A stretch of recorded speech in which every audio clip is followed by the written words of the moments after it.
Bonjour à toutes et à tous sur Au Large, le podcast biblique, pour ce 4e épisode sur la musique dans la Bible, avec cette seconde partie sur les prophéties ou la musique prophétique. Et l'on va passer cette fois de la trance extatique à la poésie musicale avec des figures telles celles de David. À tout de suite.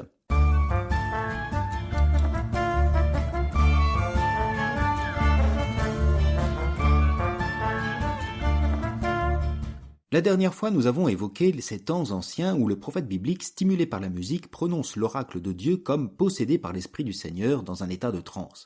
Mais ces phénomènes sont relégués au passé, au temps très ancien de Saül et de David notamment. Car la littérature nous laisse la trace d'un glissement où la musique n'est plus seulement une stimulation pour la prophétie, mais un langage prophétique en elle-même. Avant d'aller plus loin, il nous faut revenir au roi David. Il est incontestablement la figure emblématique du musicien biblique. Les récits le décrivent jouant de la lyre auprès du roi Saül, puis plus tard devenu lui-même roi, dansant au rythme des tambourins devant l'arche d'alliance. Près de la moitié des psaumes de la Bible lui sont attribués. Musicien, danseur, compositeur, mais aussi prophète d'une certaine manière, du moins c'est ainsi que le décrivent les auteurs bibliques. Par exemple, les récits le montrent comment il fut amené à jouer de la harpe pour le roi Saül. Nous lisons cela dans le premier livre de Samuel au chapitre 16. L'esprit du Seigneur se détourna de Saül et un esprit mauvais envoyé par le Seigneur se mit à le tourmenter. Saül dit à ses serviteurs, « Voyez donc s'il n'y a pas pour moi un homme qui soit un bon musicien et amenez-le-moi. » L'un des garçons prit la parole et dit, « J'ai vu justement un fils de Jessé de Bethléem qui sait jouer. » David arriva auprès de Saül et se tint à sa disposition. Ainsi, lorsque l'Esprit de Dieu venait sur Saül, David prenait la cithare et en jouait. Alors Saül se calmait et se trouvait bien. L'esprit mauvais s'écartait de lui. Ce don d'apaiser le roi est certainement dû au talent musical du jeune écuyer et à l'adage « la musique adoucit les mœurs ». Mais plus sérieusement, l'art de David, capable de calmer le roi, du moins cette fois-ci, rend compte de son statut prophétique écartant le mal. Les textes décrivent aussi David composant des éloges funèbres pour la mort de ce même roi et de son fils Jonathan.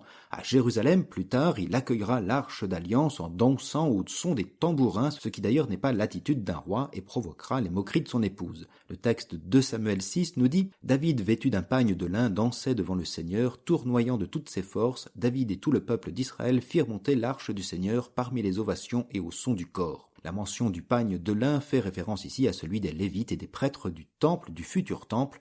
David combine ainsi les rôles de roi, de prêtre et de prophète. Mais ce personnage souligne surtout ce glissement qui, par la musique, va nous faire passer de la transe prophétique au prophète, musicien et poète. Les livres des Chroniques, écrits beaucoup plus tard, à l'époque du Second Temple, soulignent cette évolution. Au temps de David, selon ces récits, fils et filles d'Héman prophétisent au sein de la maison de Dieu. Leurs prophéties sont stimulées par la musique. Ainsi, nous écoutons en 1 Chronique 25, « Pour le service, David et les officiers de l'armée mirent à part les fils d'Asaph, d'Héman et de Yédoutoun, qui prophétisaient au son des cithares, des harpes et des cymbales. Voici le dénombrement des hommes qui accomplissaient ce service. » Alors je passe la liste et un peu plus loin il nous dit « Tout cela était fils de Héman, le voyant du roi, qui interprétait les paroles de Dieu pour exalter sa puissance. Dieu donna à Héman 14 fils et 3 filles. Ils étaient tous sous la direction de leur père pour chanter dans la maison du Seigneur au son des cymbales, des harpes et des cithhares pour le service de la maison de Dieu sous la direction du roi, d'Asaph, de Yédoutoun et de Héman. »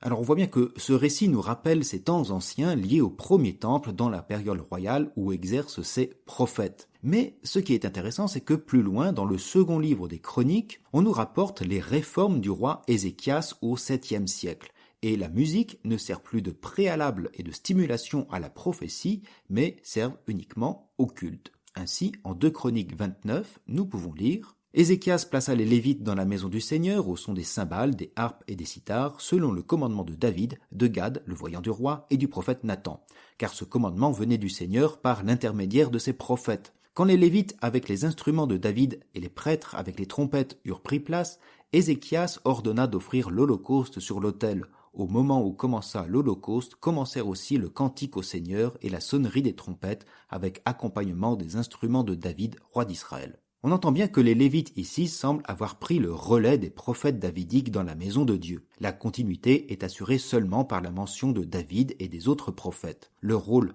de ces Lévites n'est plus de faire des oracles, mais d'accompagner le culte par leurs cantiques qui gardent un aspect prophétique quand même. Le psaume ou le cantique devient peut-être même l'autre nom de la prophétie. On peut d'ailleurs entendre dans certains psaumes le style du prophète, le style prophétique.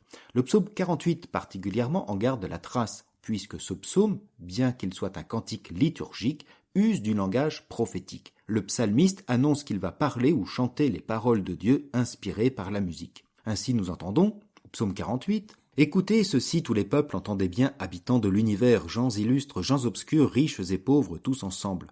Ma bouche dira des paroles de sagesse, les propos clairvoyants de mon cœur. L'oreille attentive aux proverbes, j'exposerai sur la cithare mon énigme. » Et puis plus loin, il va condamner un petit peu l'excès des richesses vis-à-vis du pauvre. Il dit « L'homme comblé ne dure pas, il ressemble au bétail qu'on abat, mais Dieu rachètera ma vie aux griffes de la mort, c'est lui qui me prendra. » On voit bien que, comme les prophètes de l'époque royale, le psaume dénonce les injustices et fait profession de foi envers la charité de Dieu. La musique, qui était autrefois un préalable pour prophétiser, est devenue, au gré des siècles des réformes, dans l'Israël post-exilique, un cantique ou un psaume prophétique. Les bandes de prophètes extatiques des sanctuaires ont disparu au profit de la figure personnelle du prophète, tels Isaïe, Ézéchiel, Jérémie, Malachie, etc., mais aussi au profit de ces lévites, chantres du temple. Ceux-ci poursuivent avec leur musique une activité prophétique et louent les bienfaits de Dieu, accompagnent le culte et dénoncent au nom du Seigneur les infidélités et les injustices. La musique, qui était autrefois un médium nécessaire pour la prophétie, devient à l'époque du Second Temple un média prophétique. Bien plus, la musique et les chants des psaumes vont donner à l'acte prophétique une autre dimension temporelle.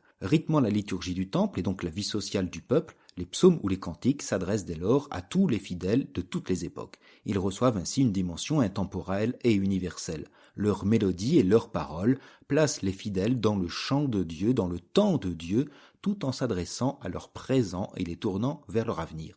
La musique et les chants possèdent ainsi un caractère prophétique que l'on va retrouver également dans le Nouveau Testament. C'est ce que nous écouterons au prochain épisode avec les figures de Marie et de Saint Paul, deux figures chantantes et musicales.